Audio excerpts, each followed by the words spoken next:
Welcome to the Higher Ed Retire Podcast with your host, Greg Shepard. Greg is a fee-only financial advisor who specializes in helping those in higher education to take control of their retirement. Since 2001, Greg has helped employees all over the country make the most of their retirement plans. Hey there, folks. Greg Shepard here, Higher Ed Retire Podcast. I am your humble host, as always, and of course, I appreciate everybody out there listening to this silly little podcast I've been doing for, 2 or 3 years now? A lot of good feedback out there, so somebody out there is listening. Today's episode, I tell you what, it's going to be a little more somber than ones I've done in the past. Reason being is that we are going to discuss arguably my most successful client. Okay, name will be withheld, but this person has since passed away. Now, he passed away a handful of years ago, so it isn't anything that fresh. I'd say 4+ years ago, but his name keeps coming up, okay, and I'll expand as to why. And I've thought to myself for a long time, a lot of folks out there can learn a lot from this individual, me included, okay, and I'll tell you how I learned or what he taught me during our professional business relationship. But a lot of the things this person did, they're implementable to everybody out there in higher ed. It's just a matter of you out there doing it. I emphasize that because I can't tell you how many times I've shared with folks in higher ed strategies you can do, but nothing ever gets done, okay? It's just that this person, I don't know what it is. He isn't that much more of a go-getter than you or me or anybody else, but he just did the things, and it really worked out for him. So I'm going to share with you the good things that he did. Now, and I think he would be the first, if he were still here, to tell you and share with you the things he didn't do well as well. So we're going to talk about the things he did well, and I'm going to discuss some of the things that post-death, well, is that an oxymoron? After he died, after he passed away, we found out some things he didn't do well, okay? So hang tight here. I have nothing written down. I'm going off the cuff here. So we'll see how many times I stumble over my words here, but bear with me. If you have questions over some of the things that I discuss, some of the strategies this individual implemented, by all means, contact me. I'd give you my phone number, but that's pretty much worthless. Nobody ever calls me anymore. Everybody emails me. Email is greg@shepardfinancial.com. Shepard is Shepard. Okay, greg@shepardfinancial.com. Now, before we get going, I've been told by compliance that I have to recite 1 or 2 sentences to keep the attorneys at bay for some non-apparent reason. So let me find that sentence. Let's see here. Investment advisory services are offered through S&A Financial Services, which is a registered investment advisor. Me, Greg Shepard, I happen to be a registered rep of said company, S&A Financial Services. Please don't go out and try to implement any of these strategies talked about in this episode without consulting somebody that knows what the heck they're doing, right? Like a competent financial advisor or a CPA. None of anything I talk about here in this episode should be construed as investment advice. Okay, we got that out of the way. Let's get going here. So first, let's talk about the things that he did well. Again, things that can be mirrored by everyone out there. Now, before I get going, let me also tell you this. This individual, very smart person, very analytical, doesn't really have much to do with anything, okay? Because the reason I say this is that I'll be the first to tell you that this individual was intellectually, probably from a number standpoint, okay? It's kind of like that, he wasn't an engineer, but he's on that engineer spectrum, if you will. Smarter than myself, okay, when it comes to numbers, which isn't saying a lot. But he was humble enough to understand there's more to gain from having someone help you out than trying to compass this or navigate this on your own. So this individual could have done this on his own, but he hired me to help him out, to help navigate these waters, right? And it helped him out tremendously. Things that I taught him that he didn't understand and vice versa. He actually was the catalyst for me to hire a CPA strategist going forward a number of years ago. I know about accounting, I know about numbers, I know things, but what I didn't understand is how to strategize from a tax perspective. He helped me hire somebody else to do that for me.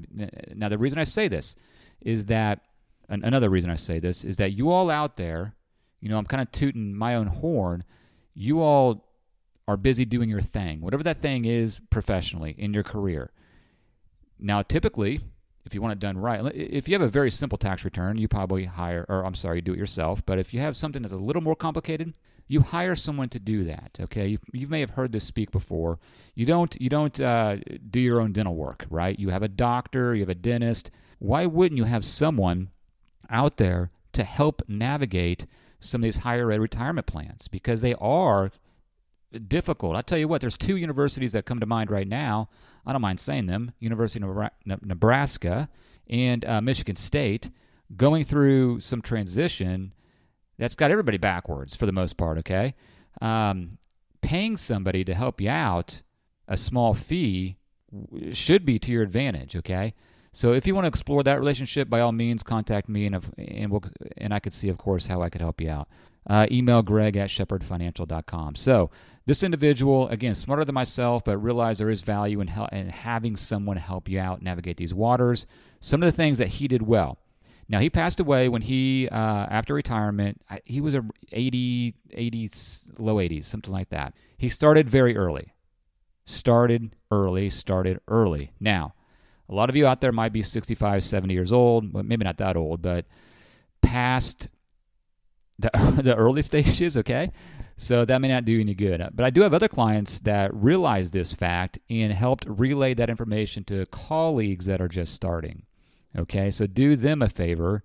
Do their future self a favor by telling folks in your department, if you so choose, to do more than what's mandated. Your future self, their future self, will thank them. Again, this person that I'm talking about became a multimillionaire 2 to 3 times over, at least 3 times over, okay, if you catch my drift there, by just doing simple things expressed in this episode. First thing, he started early. Put in as much as he could cash flow. Here is the American problem, all right? We try to get, we were trying to keep up with the Joneses, try to get that debt just above eye level where we can breathe. Maybe, well, eyes are above the mouth, but you get the idea. Just to where we can breathe, and then work as hard as we can. We work our ass off to get that debt down. This person did not do that. He didn't live the Dave Ramsey way, where you're paying cash for everything, but he pretty darn close to it. Okay, so put away as much as you can, as often as you can, on a monthly basis, and try to add more to that in terms of retirement. And he was very diligent in doing so. So he, again, well, I didn't mention this, but no children. That's a big asterisk, okay? So we have to recognize that in this conversation. He had no children, no financial liabilities in that regard. So let's keep that in mind. But he was very diligent on maxing out his 403B. Now, he was of the time period where the Missouri system, if I didn't mention this, he was faculty in the Missouri system, had a pension.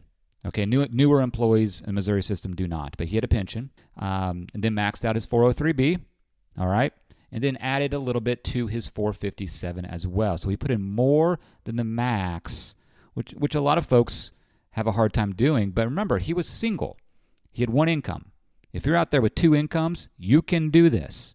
I have folks doing it all the time, where one spouse will put in, depending upon the retirement plans, a lot of the times the higher ed retirement plans will be better than like a 401k for the spouse. So the 403b person, the higher ed, put in a lot towards retirement, whereas the spouse won't put in as much to take advantage of that higher ed retirement plan. So this can be done if you have 2 incomes, right? So very diligent in putting money into retirement, started early, and he was relentless in taking advantage of every, what do I say here? Every option and evolution of the retirement plan. Let me give you an example. So he'd been a client for 20 years, and when he became a client, we obviously discussed what he had and all that fun stuff, and he recognized the fact. So here's where it helped him to have someone like myself. He recognized the fact that back then, there were a bunch of insurance companies in his 403b, and they were terrible. The costs were high, the investment choices were bad, and he knew this, but he didn't have much of a choice, so he thought. So he hired me to help him out with some things. I relayed information to him that, hey, your plan stipulates that if you're over 59.5, which is still rings true today, by the way. It's not as important today as it was back then, but back then, we're talking 18 years ago, something like that. He was still in service. We took money, rolled the money he had out of his 403b into a rollover IRA, thereby lowering his cost and expanding his investment selection. Now, you can still do that. If you're out there at some higher ed retirement plan where your investment selection is not good and you're 60 plus years old, make sure you check this out, but most plans stipulate while in service, you can take that over to a rollover IRA. Okay, there's another episode I have on that subject. I'll throw it down the show notes. Okay, so we did that at the beginning, all right, and then put his contributions going forward. I can't remember at the time the best of the worst, because I shouldn't say none, a lot of the selections you could choose from back then weren't good. So his plan evolved, okay? The Missouri Systems plan evolved, just like all of your other plans out there, evolved over time. And they whittled down the investment selection to Fidelity and TIAA. And I think there were a couple other ones, but those are the ones that survived. And then we ended up doing the best of both worlds strategy.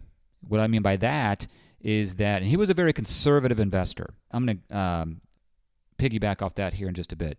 But we comboed TIAA and Fidelity. Most of your institutions out there will allow this. What I'm talking about is most institutions will have TIAA and Fidelity. So we used the best products, in my opinion, that TIA, we'll call them TIA, that's what they want to be called, TIA had to offer. Then everything else, we utilized Fidelity. And then Brokerage Link came along.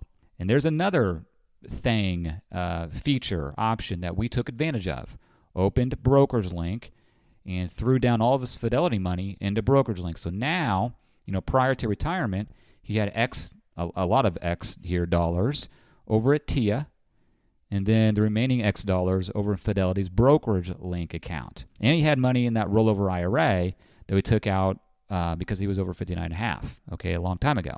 Oh, other thing I didn't mention is that the Roth feature came along, and he was, I wouldn't say the first, of course, but he brought it to my attention years ago that this became available. And so we obviously looked at it, thought it was a good idea, and so we figured out the dollars, we put some pencil to paper as to how much we wanted to put towards a Roth feature, and so we did that. So he had pre and post money in his 403b/457, utilizing TIA and Fidelity with a rollover IRA from pre-tax monies in a crummy 403b insurance contract that we took out while he was still in service. Okay, that's kind of where we stand with this individual at this time.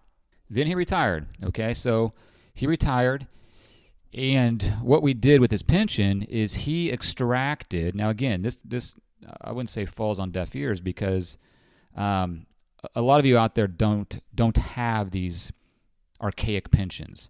But what we did is took out the max of the pension. Okay, he could take out a lump sum, which was 30% of the pension, roll it over to an IRA, and then annuitize the rest. Okay, you with me here? So we annuitized, let's say, 70% of the pension, took out a lump sum, put that in a rollover IRA, commingled that money with that old crummy insurance 403b, so now he has one rollover IRA, and then we took the money from the 403b 457 out of the Missouri system and put that in a rollover IRA as well. Now, he has some Roth money in there too, remember, so we did not commingle that money. So we have the Roth buckets and then the pre-tax buckets. And then we settled on a distribution plan from that. From the Roth, he had some other taxable monies as well. So we put together a nice retirement plan. Again, he could do this on his own, but he doesn't have the powerful software and some of the things that I knew that he just didn't think about. He knew, but he just didn't think about it. So it does help, folks, to have someone in your corner to help navigate these retirement waters. Because I'm not going to guarantee, of course, But folks that are worth their salt in my industry should know more than you on these subjects, just like you know more than me and other folks in my industry about your field of expertise, right?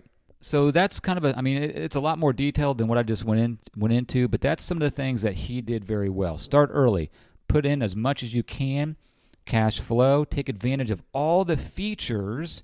This is what infuriates me, is that folks in higher ed, not everybody, of course, and going off on a tangent here, the folks that contact me the most, which is perfectly fine, by the way, are typically the ones that are ahead of the game in the sense that they just need some tweaking. Like they're asking me about things that 90% of higher ed employees don't know about when it comes to Brokerage Link, the Roth feature, the 457, implementing certain strategies.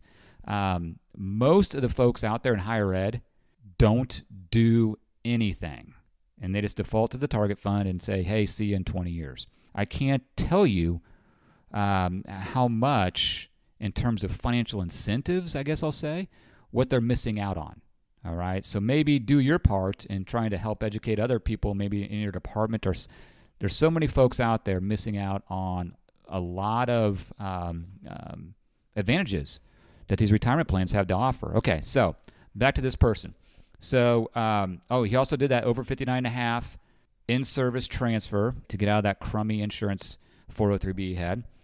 I don't need to rehash all the things that he did well, but he did everything well. He kept on it, and he was diligent. You all out there can do that yourself. If you can't, hire somebody to help you out. Okay, I can't emphasize that enough. Now, as I mentioned earlier, we're going to get into things that he did wrong. As I mentioned earlier, this individual, he did live in the Kansas City area, a fairly, I wouldn't even say modest home. It was a very nice home, okay, drove a nice car. Again, I'll emphasize that no children, right? He had been married prior, wasn't married at the time, okay? So for the whole time I knew him, 20 years. So again, that has a little bearing on what's going on here. That multimillionaire 2 to 3 times over, nobody knew it. Except me, and I am not kidding. Nobody. He has had, well, they're still alive, but he has 3 brothers. Is that right? Yeah, 3 brothers and a sister. They didn't have a clue, and they are all close-knit. Actually, upon retirement, he moved to where his siblings live, and they all lived within a couple miles of each other. Actually went up this part of the country and visited with all of them. We had a little, I guess I'll call it a picnic, where there were some adult beverages involved. Had a good old time, reminiscing their younger years, and it was a good time. I have fond memories from this family and this individual client as well. So, what he did, my client, he was very careful in the sense that he wanted to provide for his family, his immediate family, his brothers, 3 brothers and a sister. He grew up poor. They had nothing. And when I went and visited him after retirement, he was living in his family's home that was built, I don't know when. It looked like it was dilapidated. And again, this has to do with his lifestyle. Okay, this may not be on par for you, but he didn't need much, right? And that was obvious. Here we are. We have a multi-millionaire living in a not condemned, but a dilapidated house, making sure he was very unselfish in the sense that he wanted his siblings to be taken care of. So he didn't tell them how much money he had, but he did have his beneficiaries correct. Now, what he did wrong was his siblings had no idea, A, how many accounts he had and where the accounts were. Okay, now this is important due to the fact that upon his passing, this is kind of twofold here. Upon his passing, his brother, which was the executor of his estate, he did have a will in place, which was, thank God for that. His brother, trying to track down all of the accounts that my client had was a daunting task in a sense that his brother is a client of mine, by the way. He just contacted me last week and informed me of an insurance policy that my client had on his father. Folks, his father died 5 years prior to him passing. So the brother had to hire an attorney to go through probate because the dad's no longer living. This is a $180,000 life insurance policy. But he got it worked out, but it was a headache. So what you can take away from this is that, like my clients, I have I call it a retirement, what do I call it? A retirement roadmap binder? It's this generic term. I have a binder on all my clients.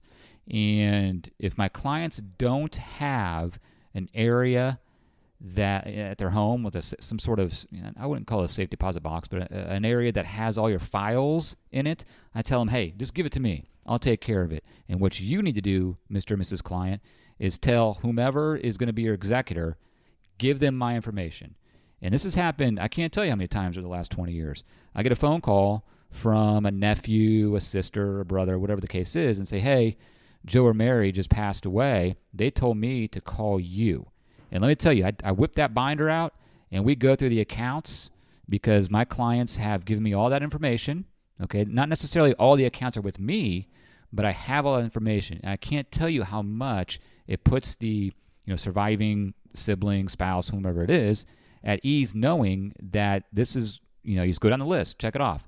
IRA, life insurance, you just knock it out. This family, it took them, they're still going through it. It took them years to get everything done. They kept getting letters. They kept finding money that their brother had left them, inheritance. And they didn't know how to deal with it. But they did hire me and an accountant and an attorney. So we're getting it. So lesson here is that get organized. I can't emphasize this enough. Get organized, whatever that means to you. And make sure upon your passing, like me and my wife, we have a daughter, and she's 9. So if me and my wife were to pass prematurely, who's left to, a 9-year-old is not going to go down the list, of course, of my accounts. So in this case, my brother knows where to find all my information. I say, hey, go here, and you're the executor, and just knock it out one after another. It should be fairly simple. Now, I said prior there was twofold here. There was another thing that he did that I don't even know if he admitted that it was incorrect now, but he was stubborn to the point where I don't recall exactly, but his health directives, we had problems with it. I can't recall exactly, but it wasn't as cut and dry as you would typically see within a will, having that health directive. His health went south quickly. I won't get into all the medical details, but to a point, now this is terrifying, to a point where in his Kansas City home, he fell down the stairs. He had a stroke, fell down stairs going to the basement, and it's been a while, so I can't recall exactly. It's those horror stories that you hear about where he was left lying on the floor by himself and crawled up the stairs to call 911. Now, how this occurred, I have no idea. So then there's some other things that we're not going to get into right now, but he needed to move to be closer to home, and so that's what he did. But he was too stubborn to have any medical things. He didn't like going to the hospital or doctors, anything like that. But his last days were spent in a nursing care facility. He really didn't want any of his brothers or sisters to have full power of attorney on his accounts to get things organized. And that was frustrating for a lot of people because there's things that needed to be done. So, lesson learned here. Inside your will, you can have a medical directive, a health directive, whereas if you become, I guess I'll use the word incapacitated, to the point where you're not mentally able to decisively make decisions in an intellectual way, okay? You just can't do it mentally. You need to have someone on your behalf do that for you. And that can be accomplished through documents that an attorney draws up for you. Now, I personally don't have this done. right? But I'm making it a point. I'm coming to you December 2nd, which tomorrow happens to be my birthday, by the way. That's enough said on that. Turning 46, so I'm not getting any younger. But come turn of the year, I already have an appointment with an attorney that my clients use to get a lot of this stuff done. So I think this client, in passing, can teach a lot of good financial habits / strategies to those of you out there that are willing to do. It's not even put in the work. Just be humble enough to know that somebody else can help you, and you need to pay them for that service, right? And one other thing that this individual did that I don't know if I'd say admire, but certainly respected, and he was smart enough to know, I tell this to clients all the time, that everybody out there, me included, you are not smarter than the stock market. Nobody in the history of the stock market has been able to consistently and accurately predict the market, okay? They may get a certain cycle correct, and they'll write a book and make millions and say they're the best prognosticator of the markets ever, and you know the story. But that person doesn't exist. So what this individual did, my client, I call him my most successful client ever, is that we decided on investments that were cheap, index-related, that had, for the stock market, had good companies in them. Blue chip. He wasn't into, your high-flying tech companies. He was very simple dividend. And I'm not saying this is a strategy to implement. This is just his strategy. Very simple blue chip dividend-paying companies, and we diversified. Okay, we did have some smalls, mids, and large, mostly large, but we did a very optimal, diversified portfolio using software I had. And on the bond side, we just wanted to be stable. We wanted it stable. We wanted that cushion for when the market turned around to have that non-volatile part of the portfolio. And there's ways we accomplished that as well. And then didn't touch it. That's what I want to emphasize. For the most part, every now and again, we would tweak it a little bit, but he knew he wasn't smarter than the stock market or the bond market, so he wasn't in there trying to massage the portfolio given certain economic scenarios. He let the markets be efficient / economy, and knew that with little tweaks here and there, over time, you're going to be in the green. Okay, and his accounts, I'm here to tell you, his accounts did so much better than my more aggressive clients trying to outsmart the markets, which I tell them all the time, you cannot rationalize an irrational entity, so quit trying to do it. You're not going to win. So take that from this individual as well. Let the markets be efficient, and don't think that you're smarter than the markets.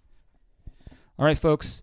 That's all I have. There's a lot more I could talk about this individual. A fascinating guy, to be honest. He liked his one little story is he liked his beer. All right, so we would meet for his quarterly his quarterly review over his favorite watering hole. I even hesitate to give that, but and he only smoked cigarettes during these meetings. I don't know why. I don't smoke. I never have and never will. But he found a cigarette every now and again enjoyable.